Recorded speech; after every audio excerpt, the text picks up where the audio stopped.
To fix a Lenovo laptop that doesn't detect wireless networks, start by ensuring the wireless switch is turned on.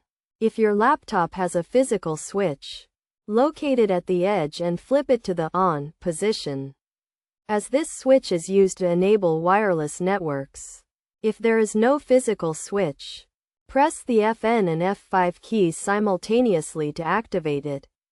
Next, run the Windows troubleshooter by opening the Settings app, navigating to the Update and Security section, selecting the Troubleshoot option, and then choosing the additional troubleshooter option. From there, select Incoming Connections and click the Run the Troubleshooter button, which will scan for and fix any problems. Another step is to update the wireless network drivers.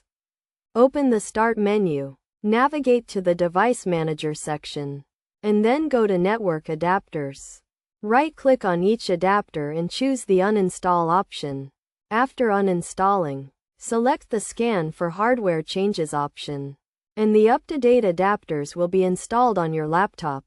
By following these simple steps, you should be able to resolve the issue and get your Lenovo laptop detecting wireless networks.